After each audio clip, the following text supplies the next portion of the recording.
પુનઃ પુનરીકાક્ષ પુનઃ 3 વાર છાંટો પાણી. હસ્ત પ્રક્ષાલયમાં હાથ ધોઈ કાઢો થાળીમાં. પછી નેપકિનથી લૂછી કાઢો. જમણા હાથની હથેળીમાં 1 ચમચી પાણી લેવાનું. સ્વાહાની સાથે પાણી પીવાનું છે. હું બોલું મંત્ર એટલે જમણા હાથમાં. હા, ઓમ અમૃતોપસ્તરણમસી સ્વાહા પી જાઓ. બીજી વાર લઈ લઈશું. ઓમ અમૃતાપિધાનમસી સ્વાહા. ત્રીજી વાર ઓમ સત્યમ યસઃ શ્રીમહી શ્રી સૈતામ સ્વાહા. હસ્ત પ્રક્ષાલયમાં હાથ ધોઈ કાઢીશું 1 ચમચી પાણીથી. ત્યાર પછી શિખાવંદન કરીશું.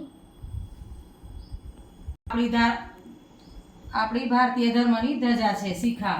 ચોટલીનું આપણે પૂજન કરીશું. ડાબા હાથની હથેળીમાં પાણી લઈશું. જમણા હાથની પાછે આગળ ઓળી રાખીશું. શિખા મધ્ય શબ્દ આવે એટલે ચોટલીના ભાગે સ્પર્શ કરીશું. ઓમ ચિદ્રૂપિણી મહામાયે દિવ્ય તેજ સમન્વિતે તિષ્ઠ દેવી શિખા મધ્યે તેજો વૃદ્ધિમ કુરુ સ્વમે. તેજો વૃદ્ધિમ કુરુ સ્વમે. હસ્ત પ્રક્ષાલયમાં હાથ ધોઈ કાઢીશું 1 ચમચી પાણીથી.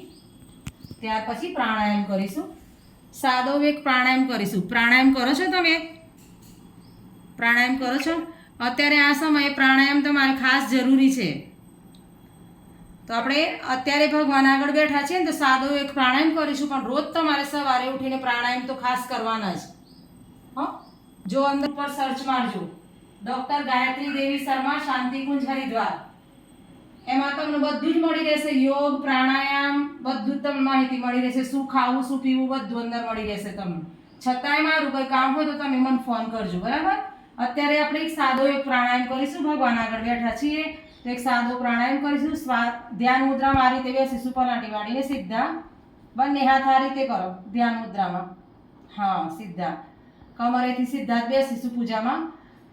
હવે સાદો પ્રાણાયામ કરીશું. શ્વાસ લઈશું મંત્રની સાથે. શ્વાસ રોકીશું, શ્વાસ બહાર છોડીશું, શ્વાસ બહાર રોકીશું. એવી એક ક્રિયા આપણે ભગવાન આગળ કરીશું. શ્વાસ ખેંચતી વખતે આપણે એવી ભાવના કરીશું, વિશ્વમાં વ્યાપેલી પ્રાણ શક્તિ મારા રોમે રોમમાં પ્રસરી રહી છે. અને શ્વાસ બહાર કાઢતી વખતે એવી ભાવના કરીશું આપણે કે મારા રહેલા દોષ દુર્ગુણ ઉચ્છ્વંતપહમ સત્યમ ઓમ તત્સવિતુર્વરેણ્યમ ભર્ગો દેવસ્ય ધીમહિ ધિયો યો નઃ પ્રચોદયાત. ઓમ આપો જ્યોતિરસો અમૃતમ બ્રહ્મ ભૂર્ભુવઃ સ્વઃ.